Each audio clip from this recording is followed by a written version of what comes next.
So if you are looking to acquire an abandoned or vacant property in the borough of Wilkinsburg, there are a couple of options you have to proceed.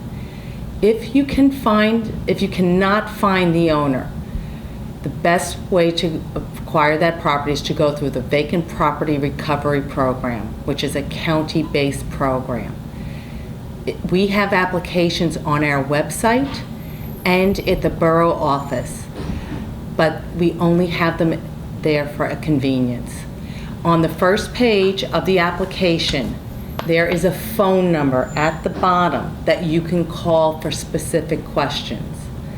And the way this program works is that from the day the deed is recorded, going back, all outstanding taxes and fees will be exonerated.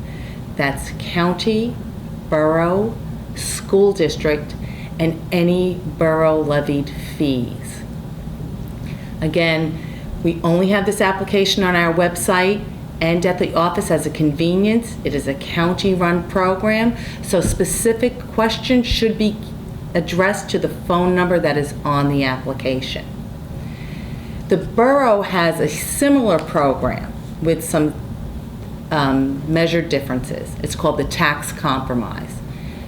In the tax compromise, if you are approved from the date the deed is recorded, going back, all local taxes and fees are exonerated. So it's school district, borough, and any outstanding fees.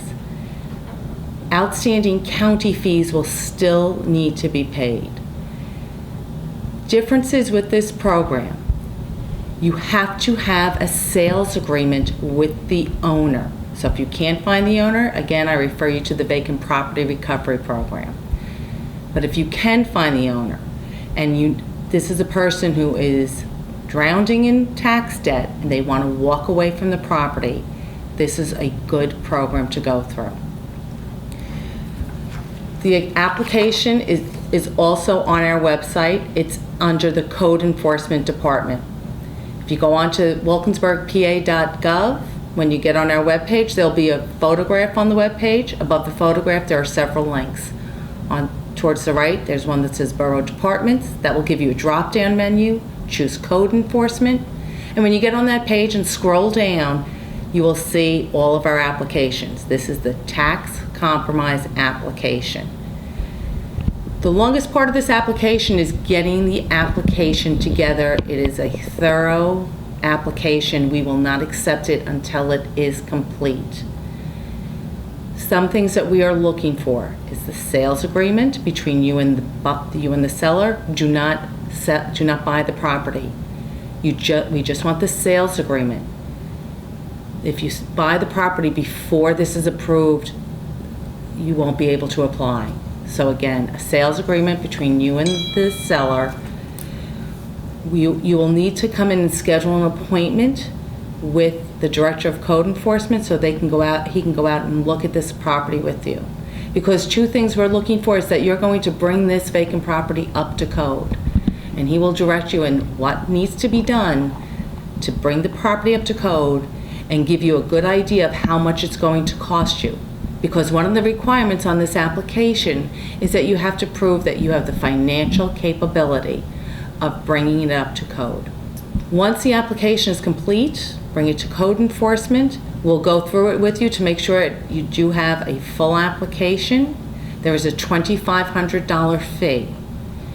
These applications are determined whether they will be approved or denied at the Joint Tax Committee. The Joint Tax Committee meets the last Monday of every month.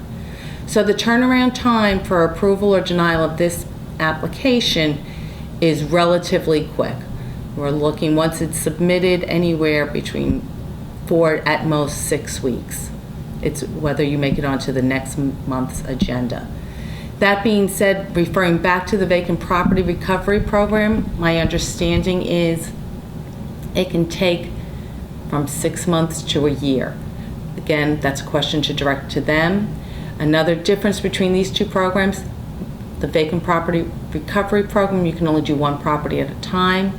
With the tax compromise, we do not limit how many you are doing at once.